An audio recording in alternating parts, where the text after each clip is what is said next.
I started the list after her first attempt. The list is about every brilliant thing about the world, everything it is worthy and that we are living or looking for. Number one, ice cream. Number two, water fights. Number three, staying up past your bedtime that allowed to watch TV. Number four, the color yellow. Number five, things with stripes. Number six, roller coasters. Number seven, people falling over. All things that, at seven, I thought were really good, but unnecessary things that my mom would agree with. I started the list on the 9th of November in 1987. I had been picking up late from school and taken to the hospital, which is where my mom was.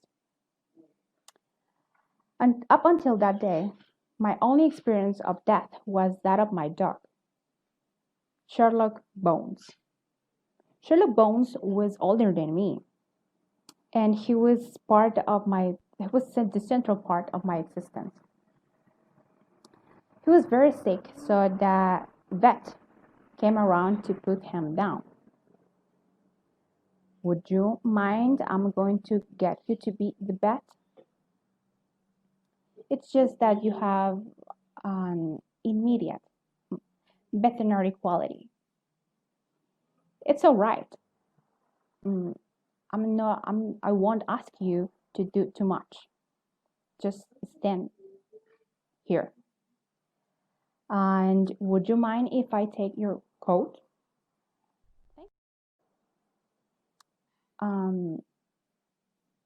So you are the vet, and me as a 7-year-old boy, and this here, this is Sherlock Bones.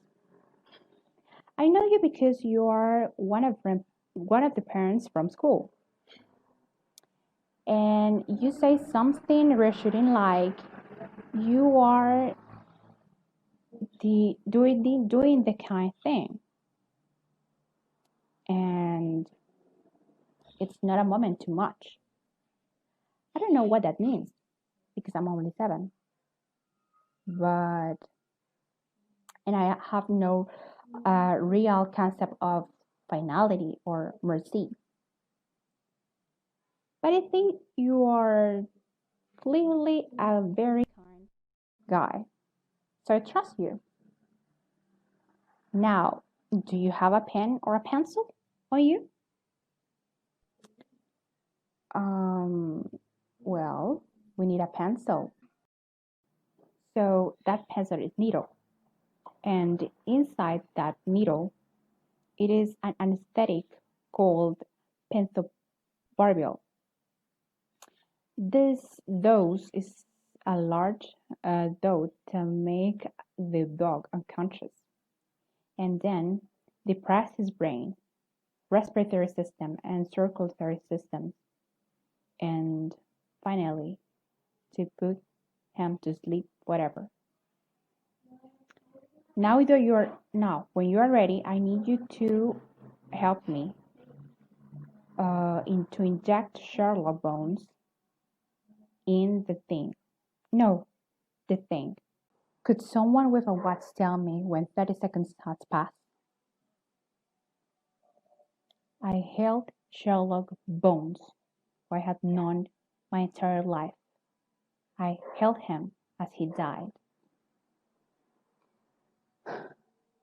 And I thought about the walk we had that morning and about the smell of him in my room, his toys in the garden, the recently opened packet of dry food, his bed under the stairs, all the things that could now be thrown away. And he became lighter, or heavier. I'm not sure, but different. And it was my experience of death.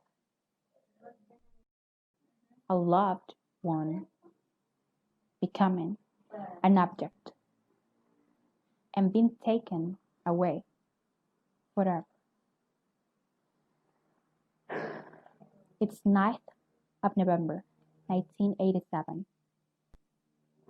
It's late.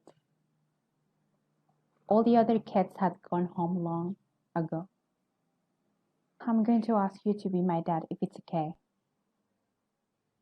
You don't have to do too much. Just sit here on this step. Now, normally, it's my mom who picks me up, and normally she's on time. Normally, I traveled in the back because I'm 7 and I make things sticky. But this time it's Dad, and it's late. And he opens the door to the front passenger seat. Dad, look at me. I look at him. When something bad happens, your body feels it before your brain knows what's happening. It's a survival mechanism. The stress hormones, cortisol and adrenaline, flood your system.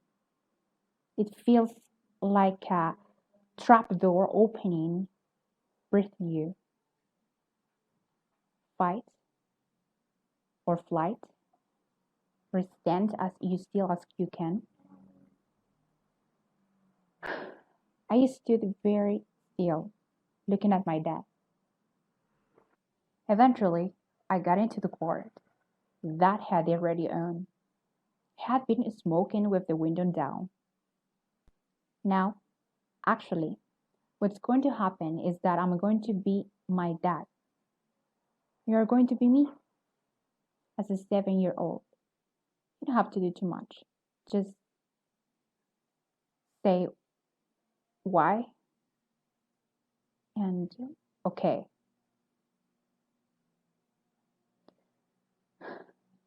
Dad, put on your seatbelt. Why? Because cars can be dangerous. Why? Because other drivers don't always pay attention. Why?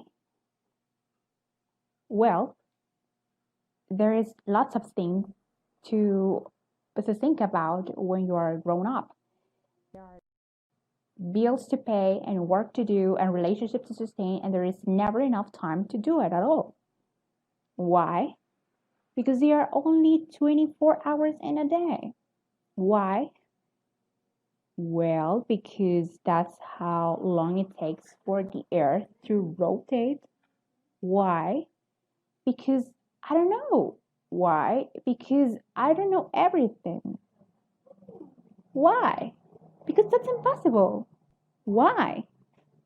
Because there's only so much anyone can know. Why? Because if you were able to know everything, then life would be unlivable. Why? Because then there will be no mystery, no curiosity, no creativity, no conversation, no discovery. Nothing would be new, or we have no need to use our imaginations, or our imaginations are what make life beatable. Why?